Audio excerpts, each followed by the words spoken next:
ഉസ്താദുമാരെ, പ്രിയപ്പെട്ട വിദ്യാർത്ഥികളെ, അസ്സലാമു അലൈക്കും വറഹ്മത്തുള്ളാഹി. നബി സല്ലല്ലാഹു അലൈഹി വസല്ലമയെ വളർച്ചയെ കുറിച്ച് അല്പം പറഞ്ഞുകൊണ്ട് എൻ്റെ ഈ കൊച്ചു പ്രസംഗം അവസാനിപ്പിക്കാം. മാതാവായ ആമിന ബിബി റളിയല്ലാഹുവിന്റെ മുലപ്പാൽ നബി സല്ലല്ലാഹു അലൈഹി വസല്ലം കുറച്ച് ദിവസം മാത്രമേ കുടിച്ചിട്ടുള്ളൂ. അബൂ ലഹബിന്റെ അടിമയായ സുഹൈബത്തുൽ അസ്ലമി റളിയല്ലാഹു അൻഹു നബി സല്ലല്ലാഹു അലൈഹി വസല്ലം തങ്ങളെ 2 ആഴ്ച കാലം മുല കൊടുത്തിട്ടുണ്ട്. പിന്നീട് ബനൂ സഅദ് ഗോത്രത്തിലെ സുഹൈബിന്റെ അടിമയായ അബൂ ഹലീമ റളിയല്ലാഹു അൻഹു നബി സല്ലല്ലാഹു അലൈഹി വസല്ലമയെ മുലയൂട്ടി വളർത്തിയത്.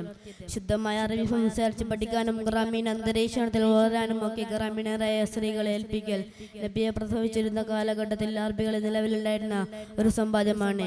ഈ സമ്പാദ്യം അനുസരിച്ചാണ് ബനൂ സഅദ് ഗോത്രക്കാരിയായ ഹലീമ റളിയല്ലാഹു അൻഹ നബി സല്ലല്ലാഹു അലൈഹി വസല്ലമയെ മുലയൂട്ടി വളർത്താനുള്ള സൗഭാഗ്യം സിദ്ധിച്ചത്.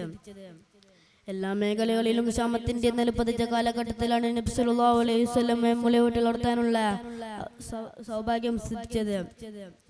മെലിഞ്ഞൊട്ടിയ ദേഹമായിരുന്നു മഹദിയുടെ. കുട്ടിയുടെ വായിൽ